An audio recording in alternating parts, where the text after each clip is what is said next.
And now, then according to the schedule, yes, let me introduce Luis Miguel Selvelli, who is an independent researcher, a literary translator,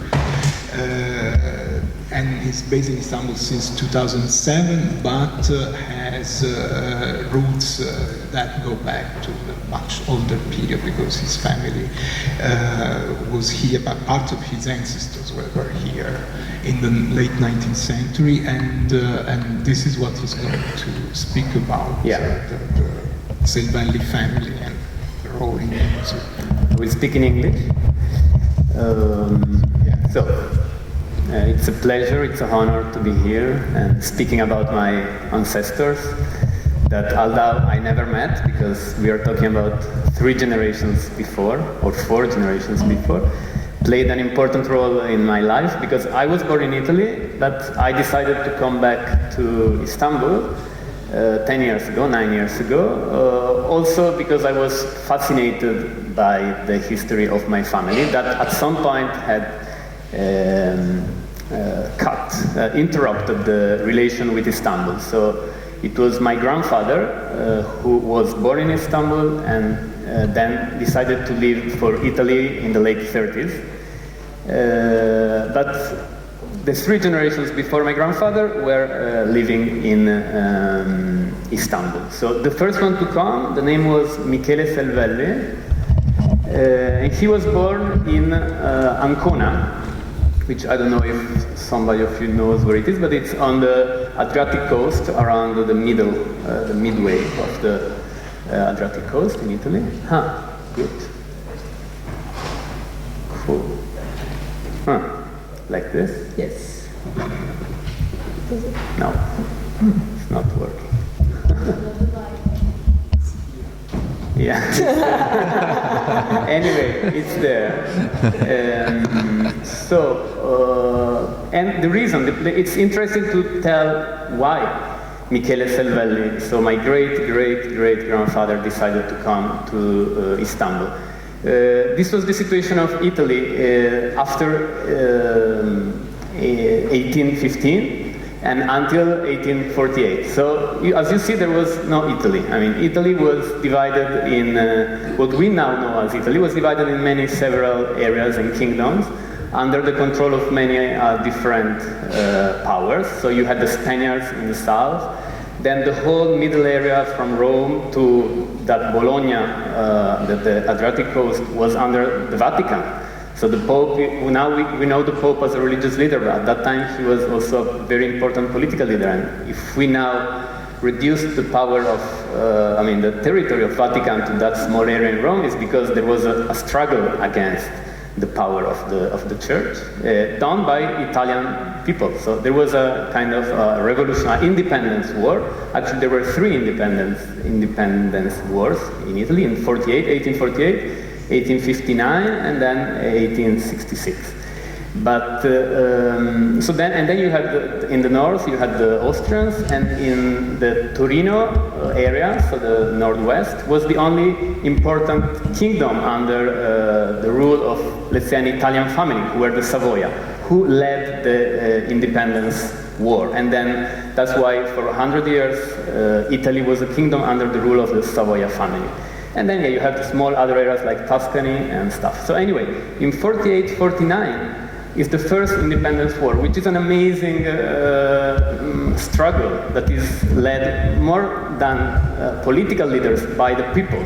So there are insurrections in all areas of Italy, from Palermo to Rome, to Bologna, to Venice. There are small republics that are founded in that period who take the power and are able to struggle against the Austrians, the Spaniards, the Pope. So they take the power on themselves and found the republics. But then this 1 year period of general insurrection is crushed by the foreign powers.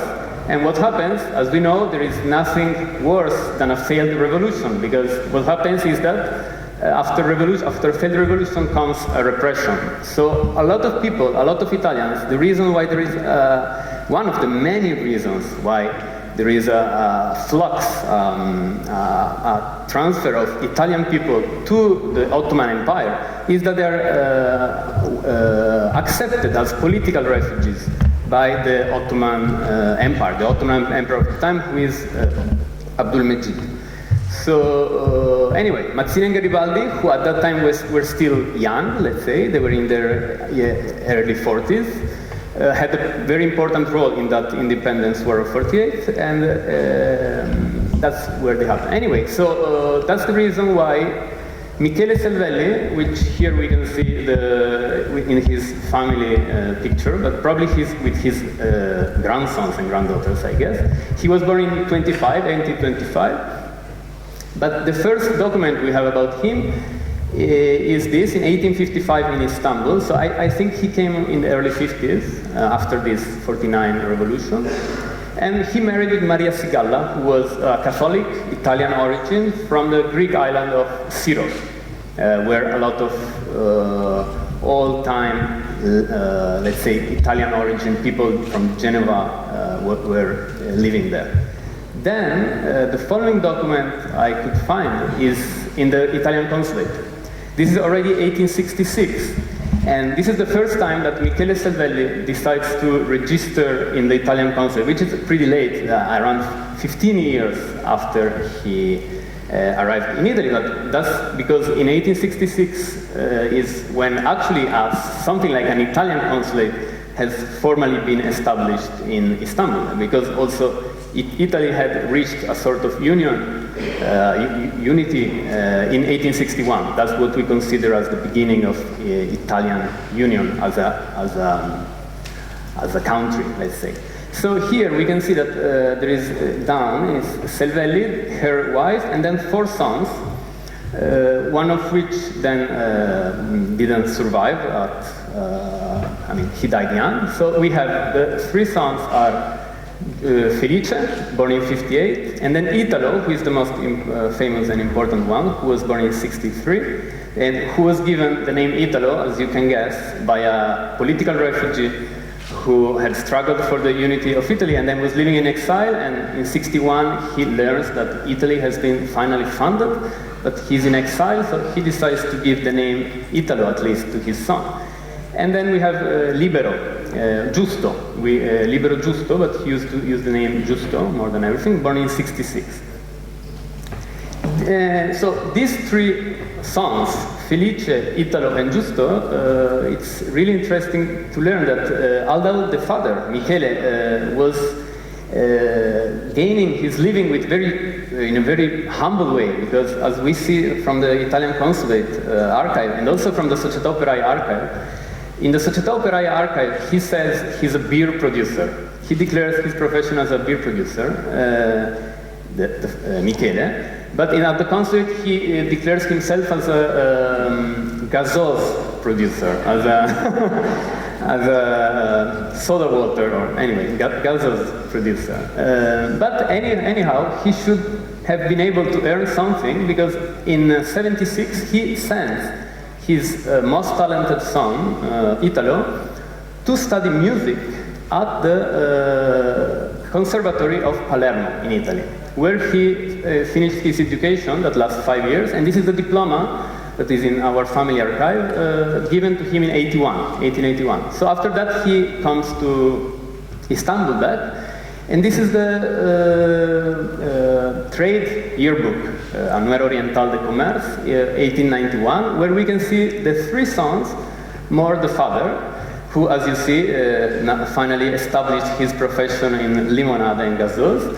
But the 3 sons, as you see, the 3 of them are dealing with music, are gaining their living with music. So we have Felice, who then died in 07, who all his life was on a piano accordion. Then you have Giusto, who was a professor. And then you have Italo, who is a very important professor, a very prestigious professor, let's say, because also he likes to make clear that he is graduated by the Conservatoire de Palerme. And the reason why I tell you that he was an important professor is that in this book, which is the autobiography of the daughter of Abdul Hamid, Aisha Sultan, Aisha Osmanoglu, at some point she herself, she was a very talented woman, very talented composer, who loved music and who had the privilege to receive education, formal music education, by some of the best teachers, especially Italian or anyway Western teachers that were based in Istanbul at that period. And Italo Selvelli has been her teacher of composition. That's what she says in the book. Anyway, so the career of Italo Selvelli is very successful. Since the 1890s, he's appointed as an instructor of the military band in Tophane. And then he starts his career as a concertist. And more than everything, I mean, as we will see a little later, he also becomes a very active as a composer. But during all those years, he was doing a piano accompaniment to a lot of concerts during that period. Here we see, for example, this is just because it's part of the family archive I'm showing you. This is in La Union Française, 23rd of March, 1904. And this concert, Florisel von Reuter, he was a prodigy, a music prodigy, a child actually. He was 14 years old, but at that time he was having a lot of success, touring the whole Europe. As a violin, he was a violin player. You should check this figure also, Florisel von Reuter, then his career is amazing. And as you see, there is him, and then there is the piano accompaniment is always Italo Selvelli. You can find a lot of examples like this in the newspapers and of the period. This is a family photo, as you can see, Italo, who married with in 1889 with Anna Pusic, who is an important family who shared a similar history with the Selvelli. So her father was the first comer to Istanbul from a Croatian Dalmatian family, which I'm proud to have some descendants here listening to us, who I discovered thanks to the activity of the foundation.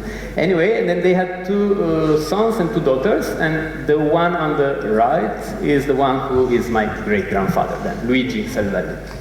Anyway, this is a prestigious photo with Sebah and Juliet, and this is a very interesting photo because here we have Italo Selvelli with two Turkish Ottoman musicians. As you see, Zeki Bey, violonist de Le Sultan, and Cemil Bey, violoncellist. But maybe these names cannot tell you much like this, or maybe someone of you can guess who is Zeki Bey. Zeki Bey is Zeki Osman Ungör. I mean, nothing less than the composer of Istiklal March. The nowadays Turkish Republic national anthem. So Zeki Bey was 17 years younger than Italo Selvelli. He was born in 1880, so this photo should be taken in the early 900s. And this trio was playing together very often, as we will see from a document that I will show later. And Zeki Bey studied with music from many also teachers of the same period, Western teachers from the same period of my great-great-grandfather. And Cemil Bey was also an important violoncellist of the period. Anyway, now I will show you some of the some graphic material, which are some of the covers of the marches that have been composed. For example, this is Giusto Selvelli, who at some point liked to name himself as Augusto. So Giusto means just, but Augusto means the great. So he liked it. And as you can see, this is, I think, very interesting to understand this feeling of belonging that the Levantines had for the Ottoman country, for the Ottoman identity. As you see, it's a Levantine with an Italian Levantine, a second generation, composing a national Ottoman hymn. And this is also more specific because here, I don't know which year the previous one belongs, but this is for sure has been composed just after what we call the second constitutional revolution, the ikinci meşrutiyet Devrimi in the July 1908. As you know, there is a revolt by some military officers, especially in Thessaloniki and Macedonia, and the leaders are Niyazi Bey and Enver Bey, the ones. And thanks to this revolt, the Ottoman Sultan Abdul Hamid is forced to bring back the constitution that had been declared in '76. Anyway, so here we can see this also playing on a double level. So it's a march for la Constitution, but also still thanking the Abdul Hamid for having allowed for this.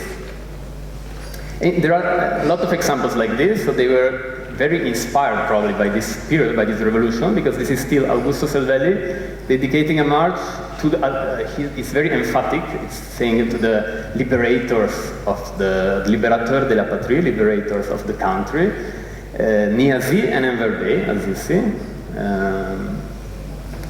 And this is, the first time I see this Resna, I said, what is Resna? Because this is Italo Selvelli making a march for the Libre et Grande Nation Ottomane.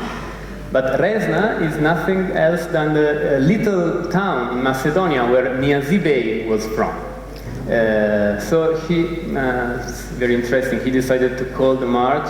He was so inspired by Niyazi Bey that he even decided to call a march after him. Anyway, now we come to what is the most important achievement of Italo Selvelli, because what happens is that in 1909, and there is this kind of counter coup by conservative forces in April, and so because the role of Abdul Hamid II is not clear, the CUP, the Committee on Union Progress, decides to take him down from power and put his younger brother Reshad to power. So in April, May 09. And then what happens is that Reshad opens a competition to decide what will be his personal march, but also be adopted as a national anthem. And Italo Selvelli wins the competition. And in this way, this is original march that has been given to us by Mr. Emre Aracı as a gift, which I thank again. As you see, this is the official march, which is the last national anthem of the Ottoman Empire, we can say, because Sultan Vahdettin did decide not to use a march, or rather to use a previous march. And sorry, I finished with this. This is also an interesting document, I think, because it's a concert where they play the march for Reshad, the Reshadi march, with Zeki Bey and Cemil Bey. But what's interesting is that the march is dedicated, the concert is dedicated to gather fundings for the victims of Adana. As you know, maybe in April, during that counter-coup attempt of conservative forces, yeah, I will finish. There is a massacre of Christian population in Adana. But so I think it's very interesting to see that the same Committee of Union and Progress is then giving a concert for gathering fundings for the victims of Adana. Anyway, I will have said this. Then he dies in 1918.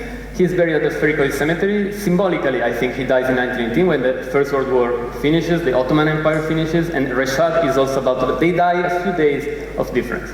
This is all. Thank you. Thank you very much.